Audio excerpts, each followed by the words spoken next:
I'm Chris Harknett. I'm directing an adaptation of Edgar Allan Poe's short story, The Telltale Heart. It runs next week, Thursday and Friday. Thursday at 7, Friday at 9. Next door from where we are now, which is RS2, so in RS1, an unnamed narrator who murders an old man who he cares for, or she cares for, because we have males and females in the cast. And it's kind of the story of this narrator's guilt driving them to madness, where they persist in telling the audience that they're not crazy, but just reveal that they are, really. I wouldn't really call this directing. I'm kind of more just encouraging my actors to come up with their own interpretation of the text. There's very little that I'm doing to direct the action, so to speak. It's a work in progress, and there's going to be an opportunity to ask questions and give your feedback afterwards, so please come along, check it out. It's going to be a pretty cool experience. I don't know who did this, but it's... I made it actually, Nick. Very... Well, myself and Nick both co-wrote the play. Yeah. We came up with it ages ago. Yeah. And then we thought we could try and make a play of it. And we have. And this is our attempt at making a play. Yeah, it came from a rehearsal that we did in term 1. We're both first years, by the way. And yeah, it's not the first thing I've directed, but it's the first thing I've written, or co-written and directed. It's a short comedy. It's about an old retired wizard, and he's basically remembering his crazy adventures throughout his life. Yeah, it's like a This Is Your Life for an aged wizard, and he just kind of gets asked about various exploits in his past, and we have little flashbacks into all his adventures with his companion Bottletop. And yeah, it's a crazy adventure. I play the villain of the piece, Dr. Not Very Nice. He's not very nice, as the name may suggest. And it's just, he meets up with Tootle Pip, who's kind of a secondary character in respect to Dr. Not Very Nice. And yeah, we just have fun and giggles, and there's lots of rolling around and wizardry references, heightened music, basically a state of euphoria created through the audience, and techniques employed by the director and the technical crew. In terms of the philosophy we went with, it was very much about in the spirit of frolicking and joy. Yeah, it's intended to bring joy. We hope that it will bring to the audience a sense of joy and laughter. It's in the month of June. Next week. June. Yes, first and second. At that point in time. Wheelbarrow yourself along. Please do. Bring your badges and your friends. There'll be some free cabbage. Always cabbage. It's on at 3:30 and at 4:30. 3:30 on the first and 4:30 on the second, and it's been wonderful. And they've done very well, and you should come and see their wonderful efforts and marvellousness. Can I have a hug? You can have a hug, Dan. Very talented man.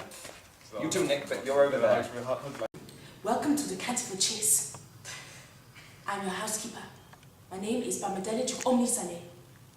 It's a short story by Oscar Wilde, and we've adapted this short story to a full women cast. It's about an English castle which is haunted by this ghost, and everybody's terribly scared of this ghost.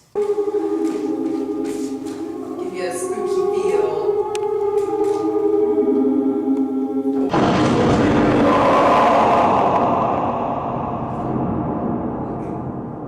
Only this American family goes to live in this castle, and they absolutely don't care about that. They're absolutely indifferent to it. The fact that the Americans aren't scared by this ghost sort of adds fuel to the fire. It kind of pisses the ghost off a lot, so a lot of, well, I'm not going to tell you what happens, just got to come and see it. A lot of stuff's going to go down.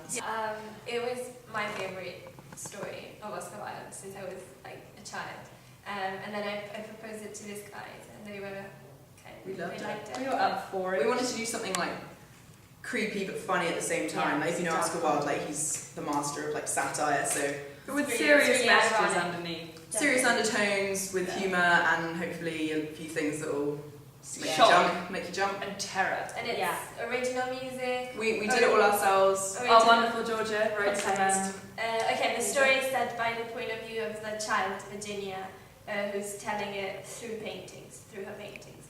So Some art in there, like you can't ask for art, more. very visual piece. Come support us. Like good people. China's not.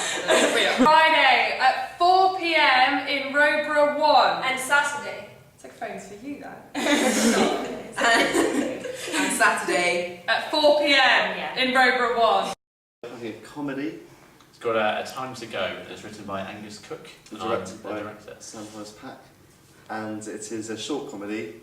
Pretty much the focus on the plot is a group of friends who start off at flat and go out to a restaurant to celebrate one of the characters' promotions at work, and all the things that go wrong in a restaurant go wrong, and it's a lot of quick, fast-paced comedy. And there's a French waiter who hates one of the characters completely, does everything he can possibly to really get in his way and really tick him off as much And as there's possible. relationship issues as well, who's been going out with who's dumped who for who, and all that stuff. People should come and see this play because, if you want something entertaining, we're in, all these plays around us are all dreary, depressing. Come and something light-hearted, a couple of quid. Why not, hey? Why not? Have fun. Come along. We're on the 2nd and 1st of June at 1:30 p.m. in TS1. Yes, in TS1. TS1. Hi, I'm Sarah, playing Jude in A Time to Go. Just a few words to sum up our play. Funny, number 1. Entertaining, number 2.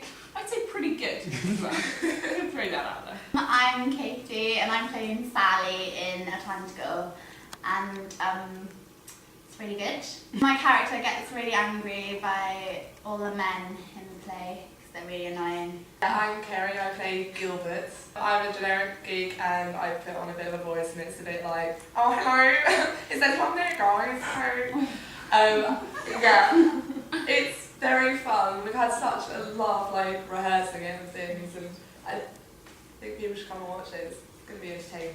When is the time to go? Or when is the perfect time to go? Or a time to go? It I is. think it's time to fucking So, the question is, will they be able to justify missing the raise with your excellent turnout to their performances? Do I look good in this? Well, I wouldn't cast you in any of my plays. If you haven't managed to see any performances so far, I strongly advise you check the T3 Facebook group or website. T3, get involved!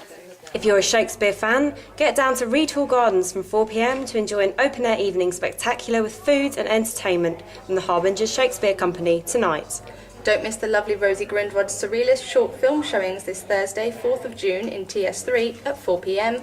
And the highly talented members of the Footlights Musical Theatre Society proudly present their rendition of Songs for a New World this Thursday, Friday and Saturday in the M&D Room.